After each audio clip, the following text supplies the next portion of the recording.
when you look at the conflict right now in Gaza, we've seen that the Israeli Minister of Justice trying to force Netanyahu to escalate the situation, to attack Rafah. How do you see the Biden's policy in Gaza? How do you see the Netanyahu's policy in this conflict?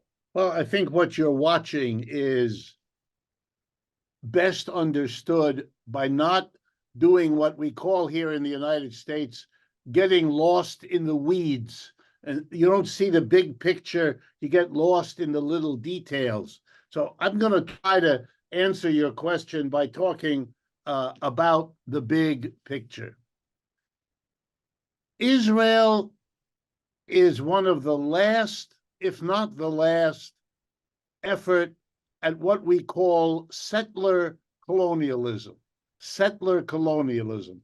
That's when a group of people, sometime in the last 4 centuries, the history of capitalism, a group of people settle in a colonial territory.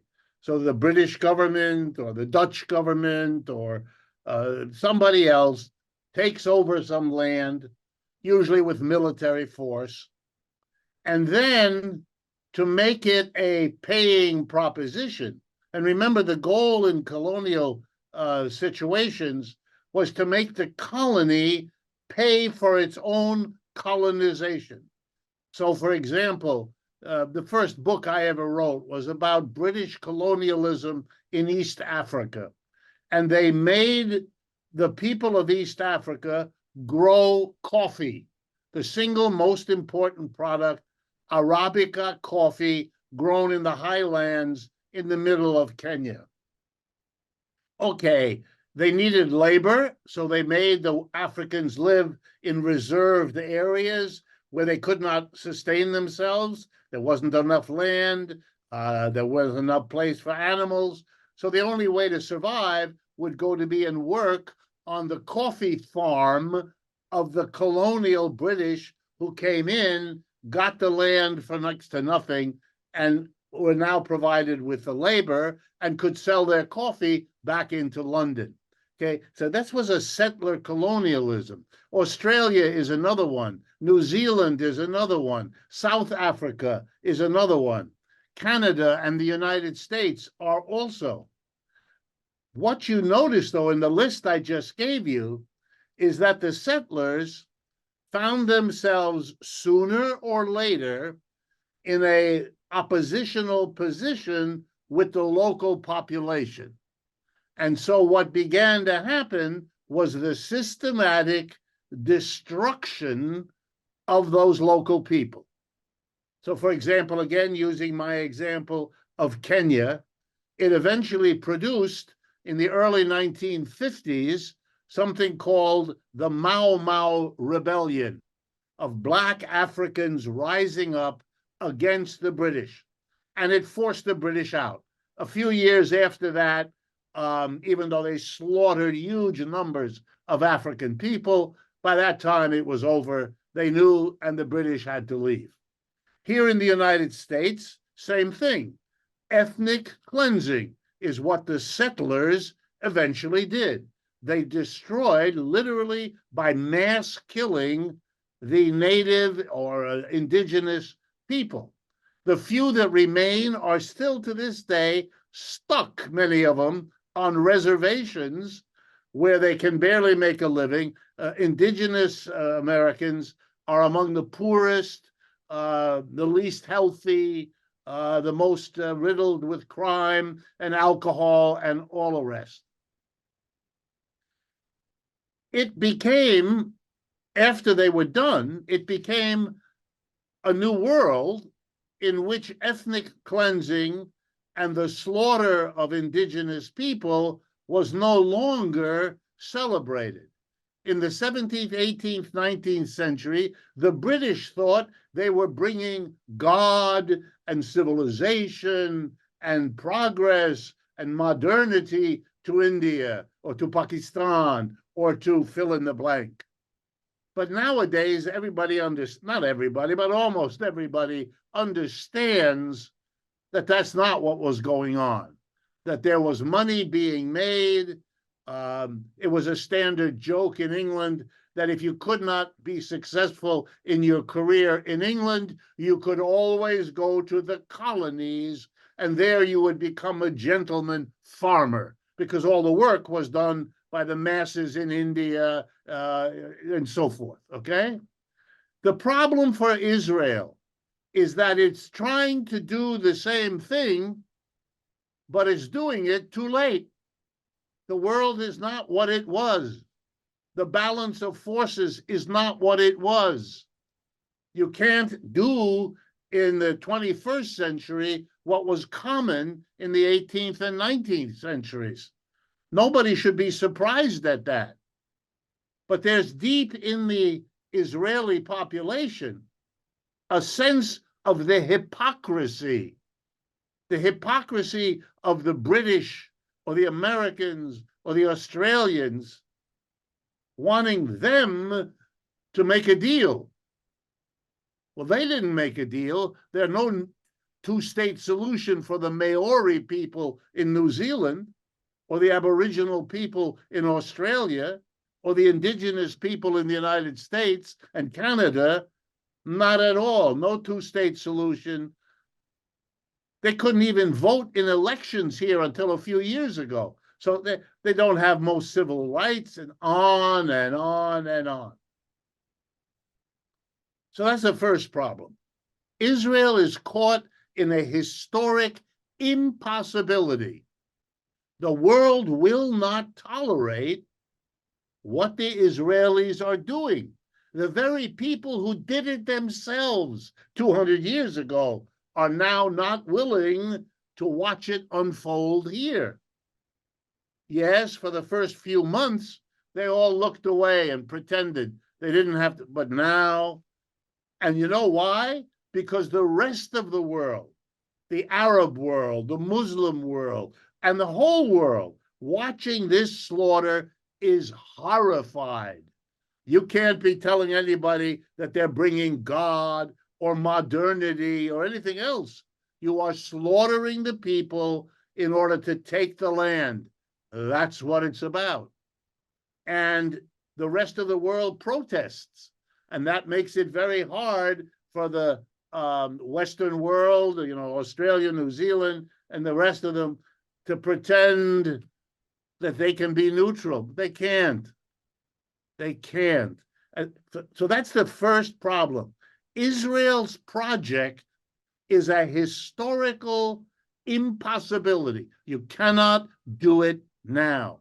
And wherever they draw the red line, whether it's going into the camp at Rafah, or whether it is, by the way, attacking a consulate in Damascus of the Iranian government without any provocation that anybody has been able to point to, just as an act of war in a non-war situation when you're already at war somewhere else. This is crazy stuff.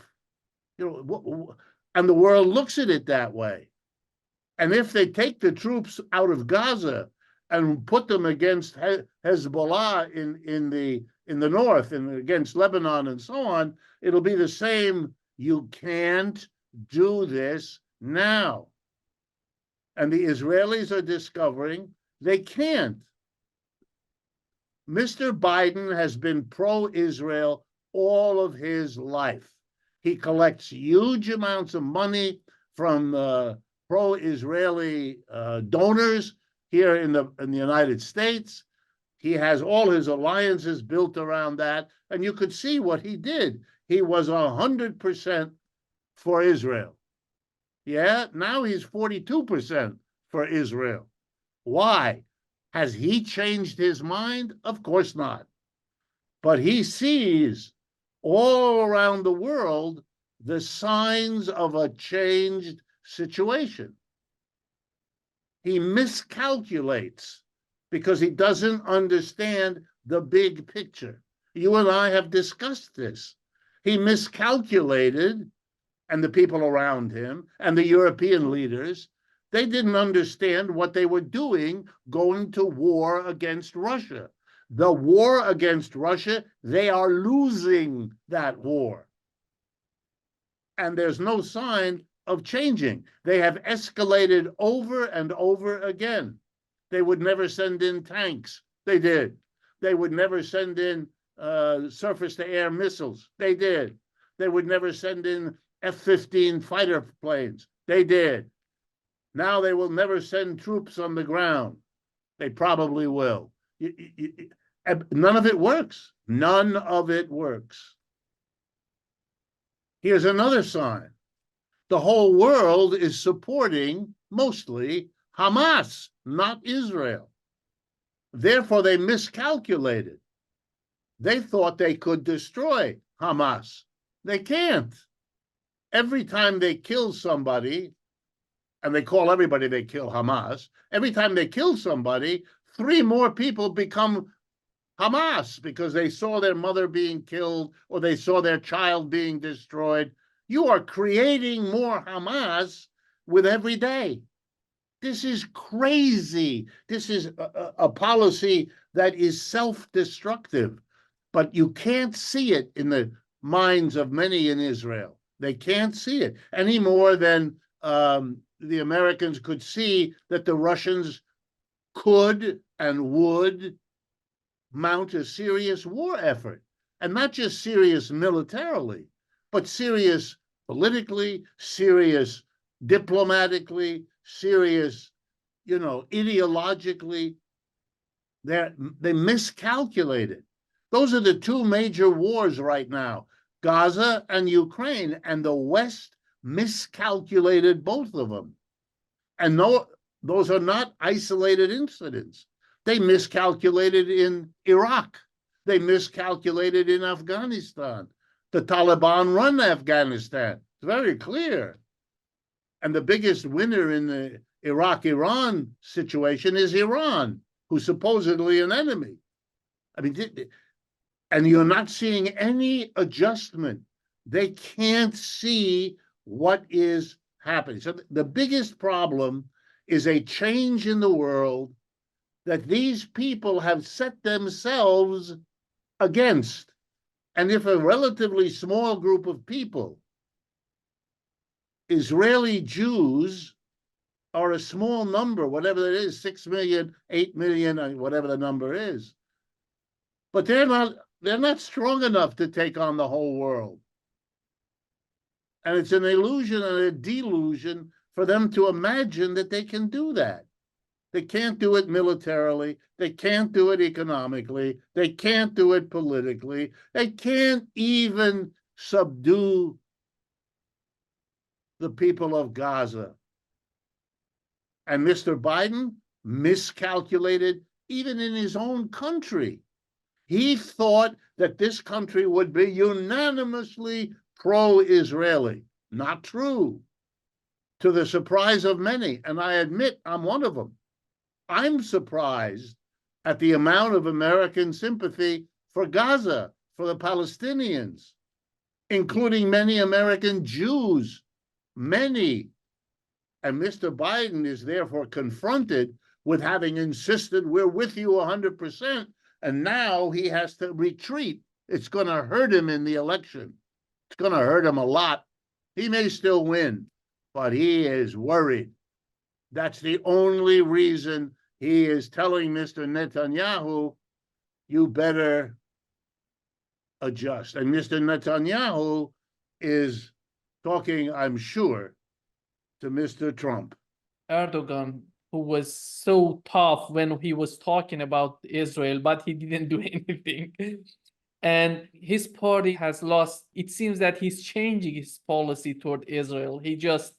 Turkey is imposing export restrictions to Israel. Just today, they announced that on 54 products, including jet fuel, engine oil, chemicals, and many other things. On the other hand, we see that 68% of Israelis are supporting this policy in Gaza. It seems to me that they're not understanding. At the end of the day, they have to get along with these countries. Well, let's remember, their power has always been dependent on and sustained by the power of the United States.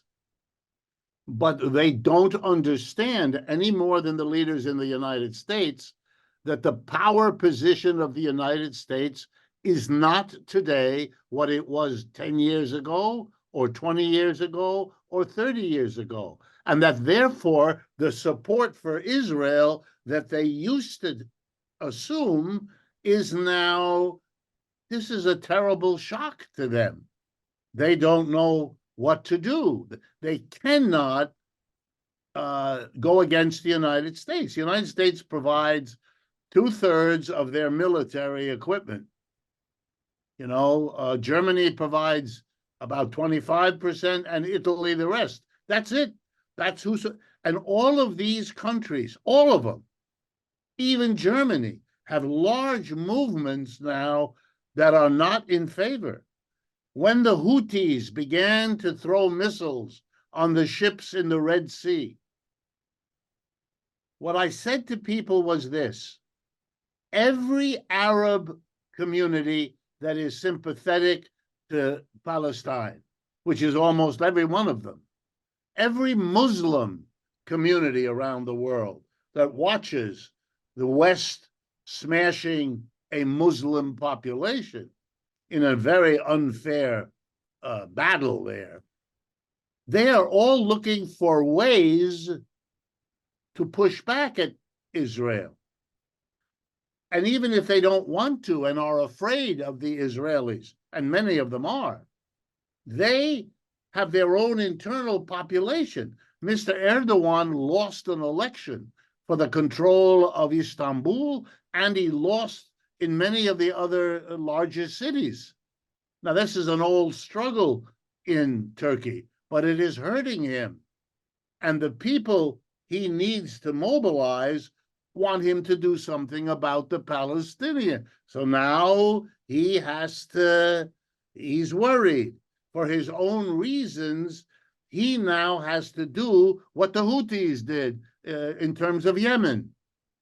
But that's not the end of it. There are people in Pakistan who want that government to do something, and in Bangladesh and in Indonesia. What is Israel going to do all by itself? With an America that is looking longer and longer, we don't want that. This is an impossible situation for them. And so they hold on, which frightened people often do. They hold on to the old idea that they can strongly attack, in this case, the Palestinians. They feel that the Palestinians hate them, which is has a lot of truth to it, and that they are in danger from those Palestinians. That's also true. The problem is they have to face that they cannot do what they're now doing, but their frustration is they don't know what else to do. Time is not on their side. They need to settle that land. They need to push those Palestinians off the land, bring in people to settle the land so that they have some chance of saying, well, yes, the history was not so good, but here we are. We're planting our olive trees and we have our settlements. I mean, they should have learned by now that destroying the Palestinians doesn't work. Savagely repressing them doesn't work. Bombing the crap out of their cities and towns, which is what they've done the last 6 months, it's not going to work either. What are they doing? But again, I don't want to get lost in Mr. Netanyahu is trying to stay out of jail. Yes, I'm sure he is. And Israeli politics are now dominated by the right wing. Yes, true enough. But I think those are the surface. Below that is a contradiction that to be a settler colonial society, having to destroy the mass of the indigenous people, this is a project that the world today will not allow. And I don't deny that it's taking the Arab countries a long time to do something. They yell and they scream and they vote in the UN, But you're right, they don't do very much. But my guess is there's a lot that they're doing we don't see because they don't want us to see it. And that makes sense. I think Hamas is surprising everybody by the fact that it's still there. I mean, they have the support of the people, but they also have the weapons. They also have the friends abroad. They are putting up more of a resistance than was. And if Israel attacks Hezbollah, they're going to have a war on two sides. It's going to be very difficult for them. And the Israeli economy is a bad joke now. It's like the Ukraine economy. It's not there. It's dependent more and more on the United States, at the same time that the United States, mostly for internal reasons, cannot keep doing this. I don't see a way out for the Israelis, just like I don't see a way out in the war in Ukraine. The Russians have said, we are not going to lose this war. And the West has so far said, we're not going to lose this war. And they have both said they won't use nuclear weapons, or at least they won't be the first to use nuclear weapons. Well, if you're not going to use nuclear weapons, and neither side is going to let the other side win, then what are you saying? You're saying this is an endless war. You know, that's what I see. Israel is caught up in an endless war. But I'm afraid if I look at it all, the odds are the West will cave in because the cost of an endless war in the West is not worth it. Whereas the cost of that war for Russia is worth it. And in the end, I would therefore bet on Russia, but you never be sure. And the same is true in Israel. They can fight forever, but what kind of society is that? Look, I know from the United States, here's a statistic. More young men who serve in the American military die by suicide when they come back home than die in the war. The Israelis have been committing unspeakable behavior. That's going to affect Israel. Israel has a huge opposition inside the country that talks about what is going on and is against it. The Israelis are going to have to work that out, and that's going to be an incredibly difficult thing for them to do. That's why I know quite a few people in and out of Israel who say, and it's not just political rhetoric, but who say with real intensity that the greatest damage imaginable is being done to the Israelis. They're not suffering the bombs. I don't want to compare it. The suffering of the Palestinians is for sure the horror, the worst of this whole story, no question. But the Israelis are damaging their position, which is a minority position in a small corner of the world. You cannot survive if you have gone from the victim of a Holocaust to becoming the perpetrator of a Holocaust. And that's what's happening to the reputation of Israel around the world. And that is going to be an unbelievable burden for a country that already has lots of problems.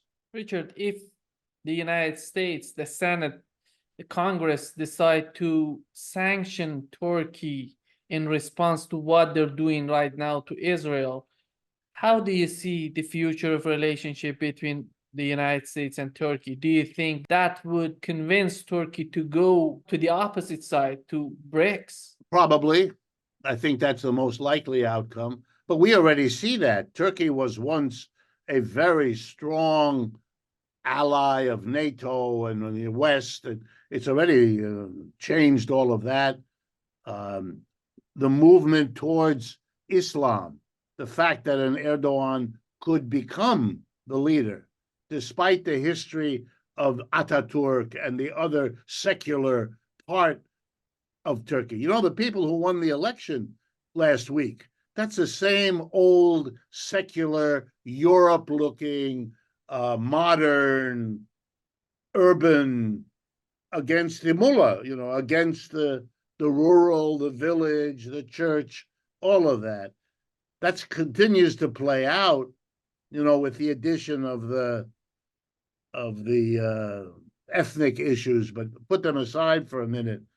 So there's already a lot of push in Turkey to go east, to go further into the Muslim, to struggle inside, and that may lead Erdogan to go in that direction, especially if a growing, see, this is the key thing, if a growing part of the Turkish middle class, the Turkish bourgeoisie, the Turkish industrialists, the Turkish banks, the Turkish merchants, if they see participating in BRICS as a reasonable objective that they can do to replace the business they lose in Europe and North America and Japan, they then will move, and then it's over. Then Turkey will join the BRICS and be allied with Saudi Arabia and with Egypt and so on as an Arab bloc within the BRICS. And that's the fear of the United States. But if, of course, they sanction him, then I think they understand probably that they've lost him. Their only hope then would be to mobilize the business community in Turkey. And they would, then what would happen is that they would begin to demonize Erdogan.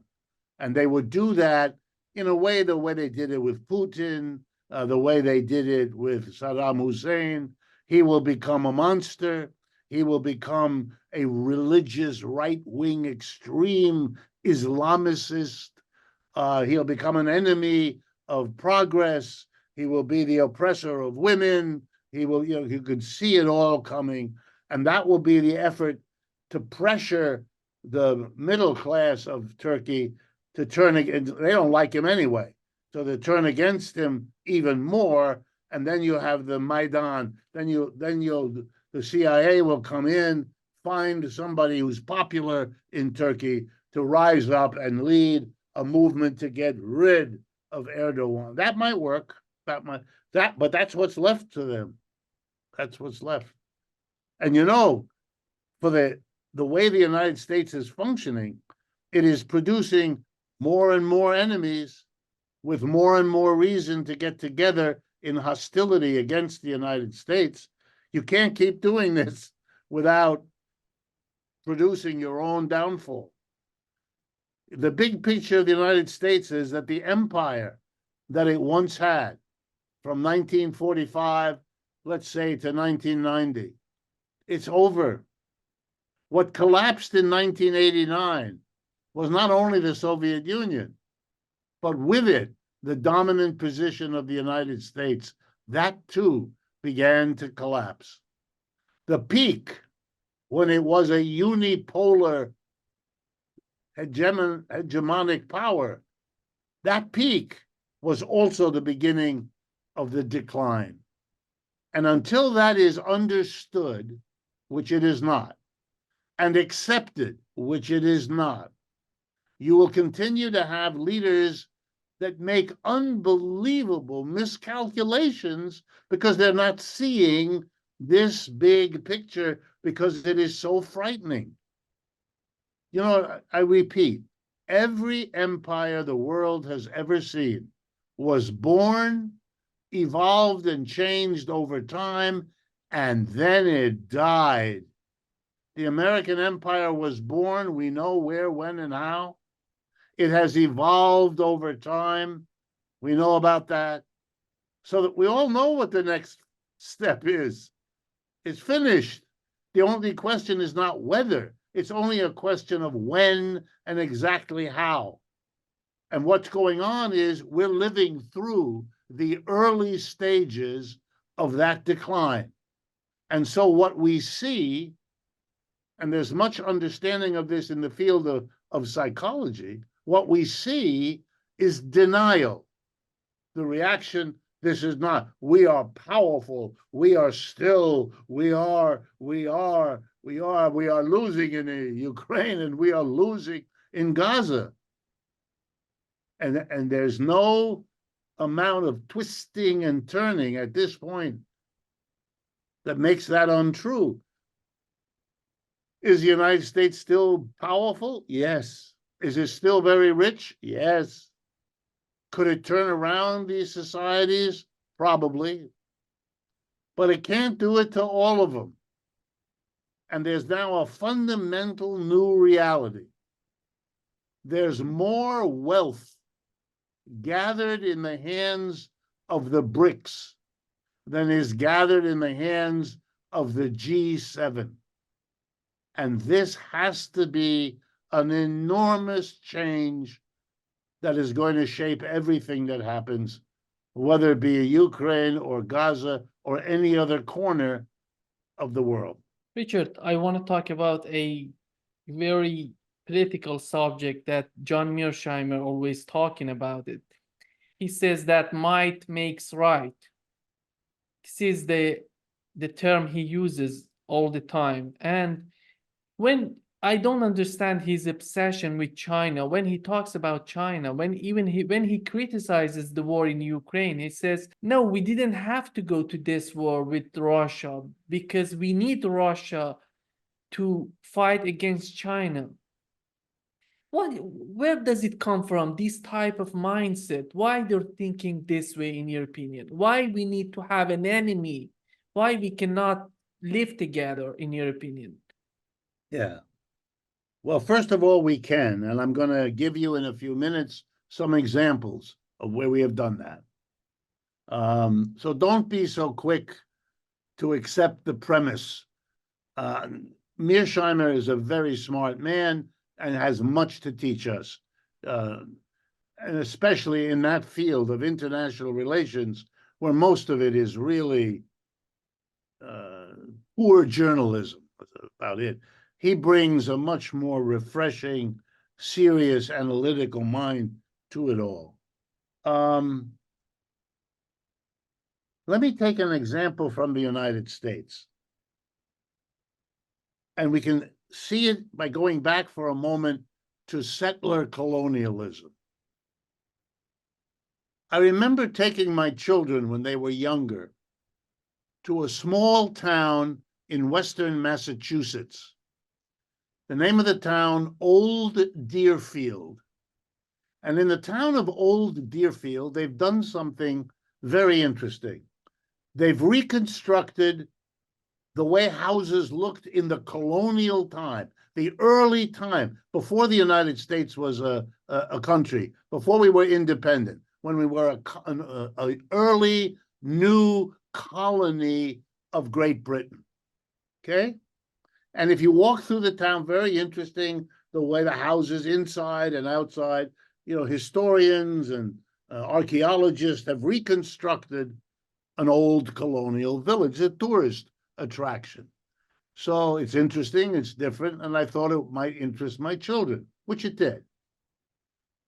But there was also something horrifying, because there are little signs in front, I believe, of each house. There's a little sign about what happened here in 1742, or whatever the year was. And the sign read like this: on the 18th of July, in the evening, the savages came and slaughtered 2 women and 4 children and a goat. The next house. Here, there was a hanging of savages that were caught stealing cows or horses. Next house. The savage, and I remember explaining to my children something that's very bizarre. The Europeans come 3,000 miles across the water from where they were born, from where they grew up in Europe, come 3,000 miles and enter the territory in which local people have been living for thousands of years, take their land, kill many of them, but they are the savages. Everything that happened in colonial New England was contextualized by the danger to the community posed by the evil other. Evil others have been part of American life from the beginning. You know, you had to make savages of these people, because if you didn't make them savages, what would they be? And the answer is victims. Victims of, they didn't come to Europe. Europeans came to them. They didn't take the land from the Europeans. The Europeans took the land from them. The Israelis have this problem. The Palestinians didn't go to Europe. The European Jews mostly came to that part of the world. And they had more money and they had more connections, blah, blah, blah. And so you have a problem here. For the Jew, again, I just want to make the parallel. For the Jews in Israel, how are they going to look at the Palestinians? They could, the way the Palestinians do, they could say, look how poor their income is. Look how bad their diet is. Look how early in life they die. Look at how ill they are. Look at how poor their homes are. Then they become maybe victims. But who would they be victims of? Israeli Jews. So it's impossible. You can't live with this. So they become savages. They're the ones, you're not threatening them, they are threatening you. And everything you're doing is defense. Everything the Israeli army does is identified by the letters IDF, the Israeli Defense. They are defending. They went crazy after October 7th because Hamas attacked them. They actually were victimized, just a few of them, 1,200, terrible. But there was, for that moment, the real, and it touched a nerve in these people. They feel victimized, even if they weren't hurt when those Hamas people attacked on the 7th, even if they weren't there, even if their family wasn't there. They felt the anger and bitterness of the Palestinian population, now expressed by Hamas, and we must and we have the right to defend ourselves, and we will destroy those who want to destroy us. Hamas is a very good target for them because Hamas actually has a position of getting rid of Israel. Just like there were some indigenous people in colonial New England who hated these Europeans. Given what the Europeans did, how could it be otherwise? And look at it too. In Ukraine, those people are dealing with the Russians as evil, dangerous, outside, savage threats. That's it. Otherwise, they would have to take seriously what the Russians are saying, which is, you attack the Russian-speaking people in the eastern part of Ukraine, and we're not going to let you do it, and we're not going to let you get NATO equipment and bombs and make it all. We're not going to let you do that. We're not. And it's a defense idea. And the Ukrainians do not want to understand themselves as having been maneuvered into a project of NATO. Again, that they don't want that. They want the Russians to be bad. And really all they have to hang on to is that the Russians did come first. The Russians crossed the border, and that's an issue, and that they have the right to bring that up. That's not the point. The point is, notice this procedure in which you feel yourself to be so close to evil and terrible that you have to put all of that on to somebody else. The Israelis know what the Palestinians think about Israel. They don't want Israel there. They feel abused by Israel. They feel their land was taken. And there's a lot of truth to all of that. But the Israelis cannot stay there and be the oppressor. So they have to do something. And what they've done, which is what those colonial people in New England did, was to make the other one savage.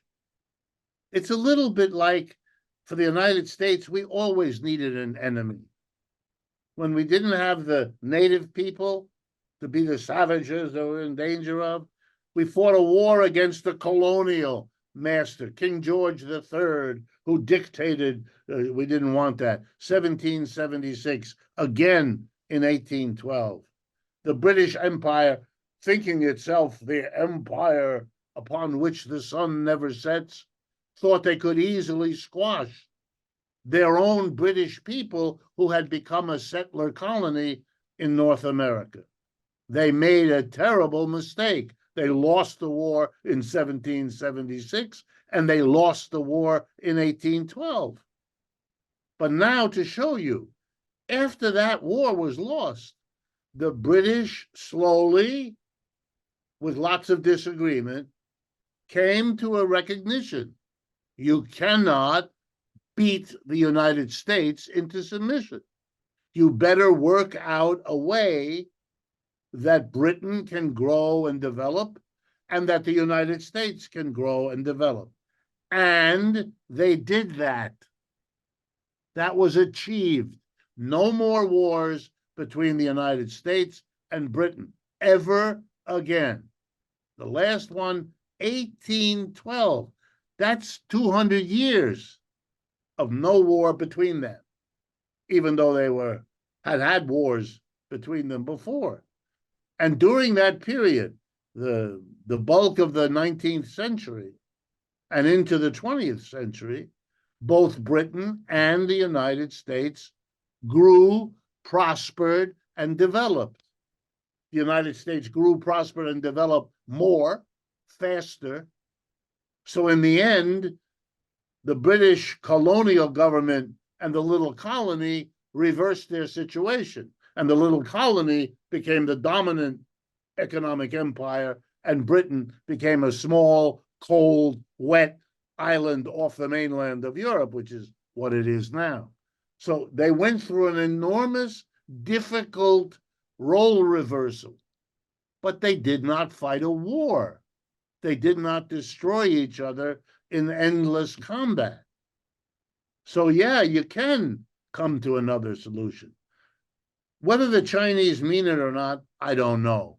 I'm no expert on China, and I'm not pretending or have any interest in pretending that their motives aren't complicated and so forth. But I don't see them running around the world fighting wars. They're not provoking wars. The United States is provoking war in Taiwan. You could see Taiwan from China. You can't see it from the United States. What in the world is going on? Sending troops to Taiwan, sending military equipment. What are you doing? Again? Again? The United States must have believed in the days when Henry Kissinger and Richard Nixon opened up China and brought them into the WTO, that they could control how China developed. They couldn't, because colonialism is over. It's not coming back. It's done. But they didn't understand it. So China, with a goal of developing quickly, made some experiments. They tried the Soviet system. Government owned and operated the enterprise. They tried let's call it the Scandinavian system. Lots of government regulation, but basically private enterprise, private capitalism. And all that the Chinese did with their experiments, very practical, is they came up with a hybrid, an economy that is half public, owned and operated by the Chinese government, and half private capitalist enterprises, some Chinese, some Japanese, American, European, 50-50. Nobody's done that before. Russia was overwhelmingly, Soviet Union was overwhelmingly government-owned and operated. Britain and England, overwhelmingly private, and then mixtures before. But the Chinese are the first really big company to really kind of 50-50 and control the whole thing by a powerful government run by an even more powerful Communist Party.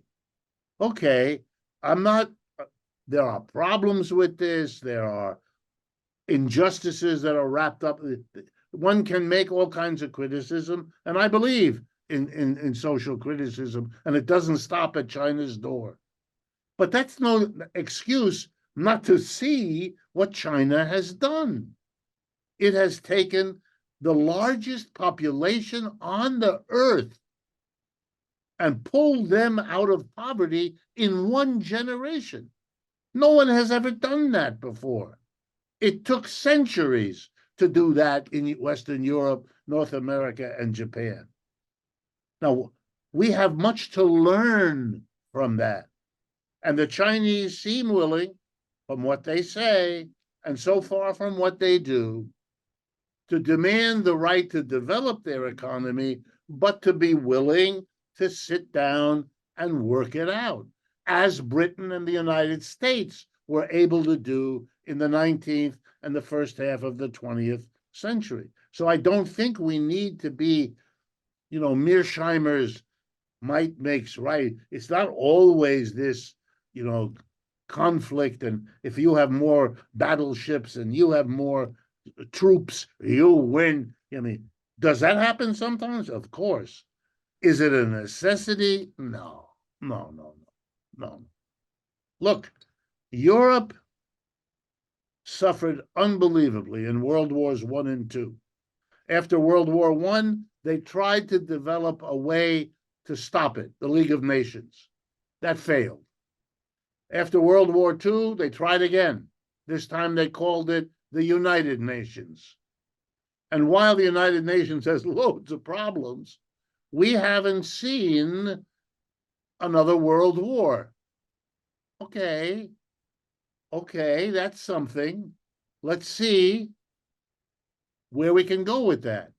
One of the effects of that has been producing a generation, including today, that is very nervous about another war.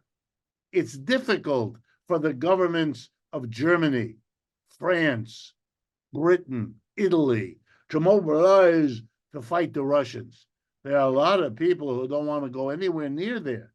They remember what their grandmother told them about what life was like during World War II or I. So these wars last a long time, leave deep scars, shaping politics for a long time. Israel is going to learn that lesson again in very painful ways as the Arab countries and the Muslim countries lead the way in finding opportunities to push back, to show their own people we are helping the Palestinians. We're not politicians who say one thing and do something else. And they will discover ways of working out your situation. And again, because the BRICS are now a larger, richer economic unit, there is the economic motive that is going to make more and more countries unwilling to do the conflicting, challenging, confrontational foreign policy that the United States pursues. And I think most of the world sees it, and I really think this is true, as the United States being a declining empire that is terrified about it, doesn't want to face it, needs to act out roles of the big, powerful and then doesn't understand why it seems to make these terrible mistakes, losing all these wars, spending all this money.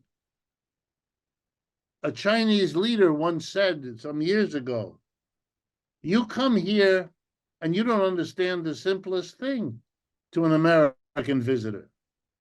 Do you know how much you spend on military? You call it defense.